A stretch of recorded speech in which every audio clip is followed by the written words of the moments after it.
मखसूस नशिस्तों के केस में सुन्नी इत्तेहाद काउंसिल की सुनी गई। सुप्रीम कोर्ट ने इलेक्शन कमीशन और पेशावर हाई कोर्ट का फैसला मुअत्तल कर दिया। मुअत्तली का हुक्म मखसूस नशिस्तों की हद तक होगा।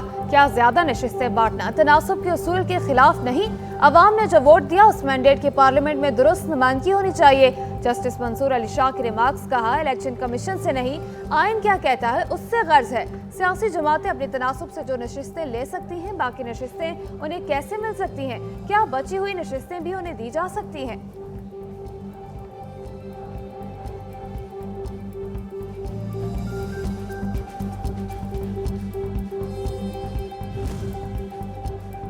कानून में कहाँ लिखा है कि इंतखाबी निशान न मिलने पर वो सियासी जमात इलेक्शन नहीं लड़ सकती? एक सियासी जमात के मैंडेट को इनडायरेक्ट तरीके से नजरअंदाज करना क्या दुरुस्त है? जो काम डायरेक्ट नहीं किया जा सकता वो इनडायरेक्ट भी नहीं हो सकता। जस्टिस अतहर मिनल्लाह की रिमार्क। सुप्रीम कोर्ट ने मखसूस नशिस्तों का मामला जजेस कमेटी को भिजवा दिया। केस की मजीद समाअत 3 जून तक मुलतवी। इलेक्शन कमीशन के उस ऑर्डर को 1 मार्च के ऑर्डर को 13 मार्च और 14 मार्च को पेशावर हाई कोर्ट के लार्जर बेंच ने अपहोल्ड कर दिया था। इस एंटायर प्रोसेस में हम हमेशा यही कहते रहे कि हमारे साथ गैर आईनी और गैर कानूनी सलूक हुआ है। हम थ्रू आउट ये कहते रहे कि किसी भी पॉलिटिकल पार्टी को आईन के मुताबिक उसकी जीती हुई सीटों से ज्यादा सीटें नहीं मिल सकती। हमारी मखसूस सीटें दीगर जमातों को दी गई। हम ये कहते रहे कि किसी जमात को उसके हक से ज्यादा सीटें नहीं मिल सकती। उन मखसूस नशिस्तों पर सुन्नी इत्तेहाद काउंसिल का हक था। हमें अदलिया पर एतमाद है। अवामी हुकूक का तहफ़्फ़ुज़ सुप्रीम कोर्ट की जिम्मेदारी है। हमारी अदलिया से दरख्वास्त है कि दीगर केसेस को भी ऐसे ही सुने। चेयरमैन PTI बैरिस्टर गौहर की मीडिया से गुफ्तगू।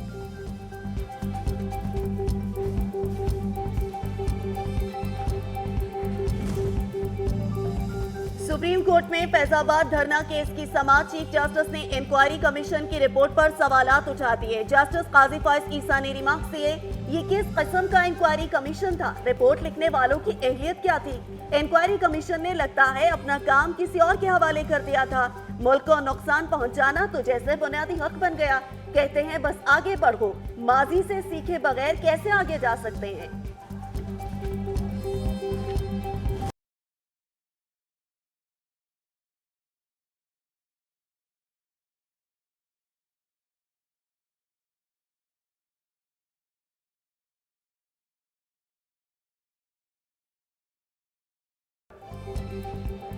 पाक सऊदी सरमायाकारी कॉन्फ्रेंस का इस्लामाबाद में आगाज। वफाकी वजीर खजाना मोहम्मद औरंगजेब ने मुआशी इस्तेहकाम के लिए पॉलिसियों के तसलसल को जरूरी करार दे दिया।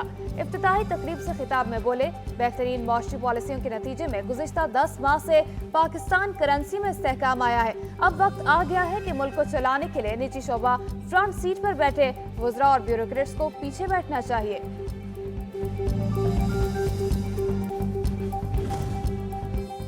सऊदी अरब ने पाकिस्तान को सरमायाकारी के लिए इंतहाई मौजू करार दे दिया। सऊदी नायब वजीर सरमायाकारी इब्राहिम बिन यूसुफ अल मुबारक का कहना है, पाकिस्तानी सऊदी अरब की तरक्की में किरदार अदा कर रहे हैं। सऊदी अरब पाकिस्तान को मुआशी तौर पर मजबूत देखना चाहता है।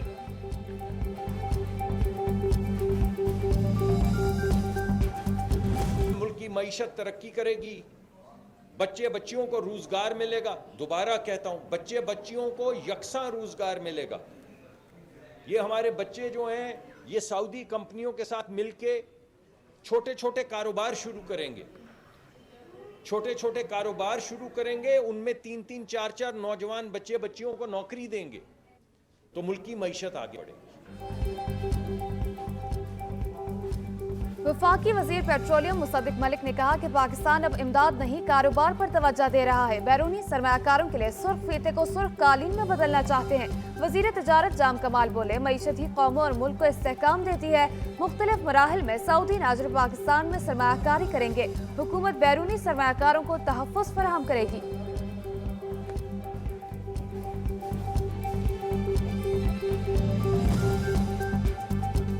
पाकिस्तान और सऊदी अरब के ताल्लुकात बाहमी एतमाद और मोहब्बत पर मबनी है। पाकिस्तान के पास बहुत बड़ी अफरादी कुव्वत मौजूद है। पाकिस्तान की आबादी का बड़ा हिस्सा नौजवानों पर मुश्तमिल है।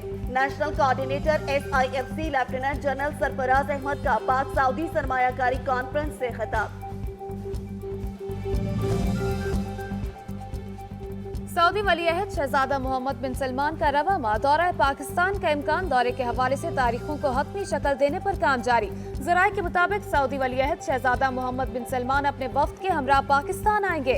$5 अरब की सरमायाकारी के फैसलों पर अमल दरामद की यादाश्तों पर दस्तखत मुतवक्के।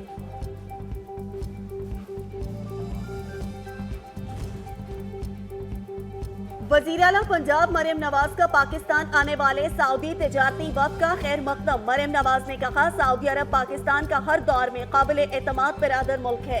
पाक सऊदी अरब इन्वेस्टमेंट कॉन्फ्रेंस का इनेकाद खुशहाली की नवीद है। 30 सऊदी कंपनियों के 50 रुकनी वफ़द की आमद सऊदी वली-ए-अहद मोहम्मद बिन सलमान के पाकिस्तान से लगाव का वाज़ेह सबूत है।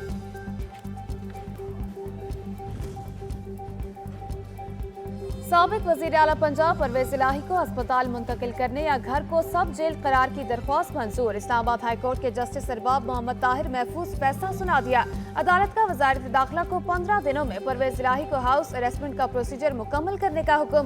परवेज इलाही को उनकी मर्जी के मुताबिक तिबी सहूलियात फराहम करने की हिदायत।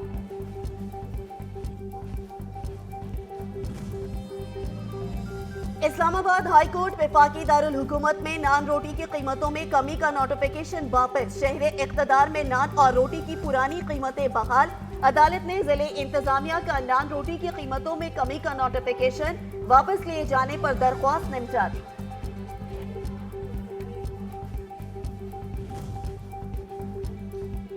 इजाफी गंदम इंपोर्ट करने का फैसला कब हुआ, मंजूरी किसने दी, तहकीकात जारी। इंक्वायरी कमेटी गंदम दरामद के जिम्मेदारों का तयन करके अपनी रिपोर्ट वज़ीर आज़म को पेश करेगी। सेक्रेटरी काबीना कामरान अली अफजल की ज़ेर सदारत इंक्वायरी कमेटी का इजलास। गंदम दरामद के हवाले से दस्तावेजात और एदाद शुमार का जायजा लिया गया। निगरान हुकूमत में 250 अरब रुपए की गंदम दरामद की गई थी।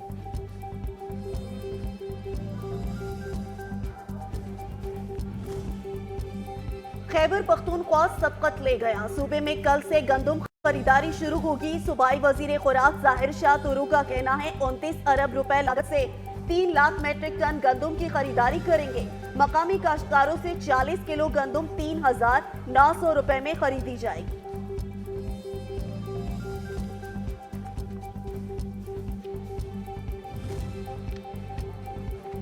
सदर मुमलिकत आसिफ जरदारी 3 रोजा दौरे पर आज कोयटा पहुंचेंगे। आला सतह के इजलास की सदारत समेत तरक्याती मंसूबों का इफ्तिताह शेड्यूल।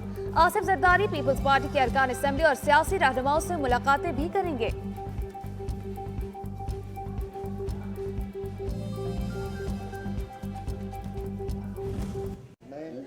मैं जाफर खान मंदखिल सबके दिल से हल्फ उठाता हूँ सबके दिल से हल्फ उठाता हूँ कि मैं खलूस नियत से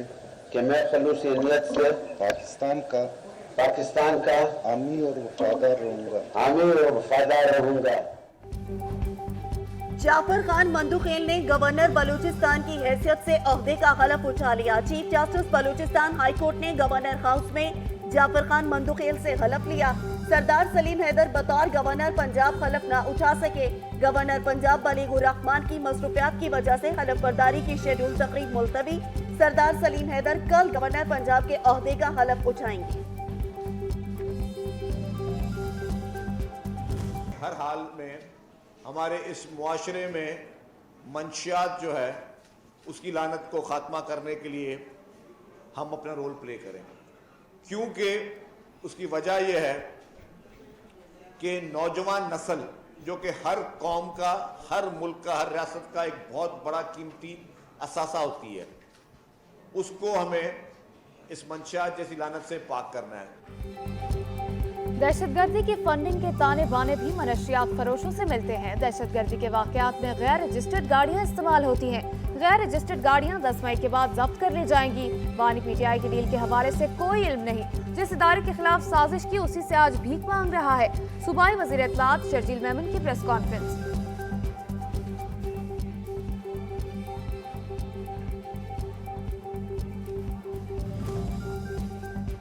पाकिस्तान तहरीक इंसाफ की तमाम ऐवानों में मौजूद पार्लिमानी पार्टीज का अहम इजलास तलब। तहरीक इंसाफ के मरकजी कायदीन और मुंतखब अराकीन कौमी और सूबाई असम्बली और सेनेट शिरकत करेंगे। बानी चेयरमैन की खसूसी हिदायत पर सियासी हिकमत अमली के हवाले से सिफारिशात पर गौर किया जाएगा।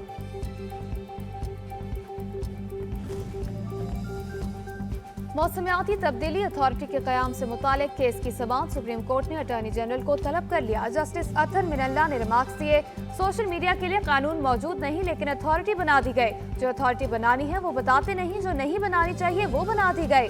जस्टिस मंसूर अली शाह बोले, मौसमियाती तब्दीली पाकिस्तान के लिए बहुत बड़ा रिस्क है।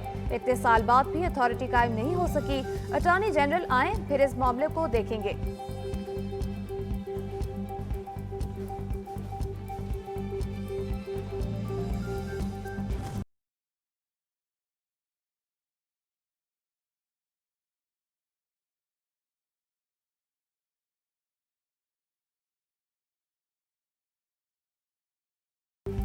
सिंध और पंजाब के मुख्तलिफ शहरों में सूरज के तेवर बदल गए। गर्मी की शिद्दत में इजाफा। गुज़श्ता रोज मुल्क में सबसे ज्यादा दर्जा हरारत नवाबशाह में 43 डिग्री सेंटीग्रेड रिकॉर्ड किया गया। महकमा मौसमियात का शहरियों को बाहर कम निकलने, सायादार जगहों पर रहने और पानी ज्यादा पीने का मशवरा।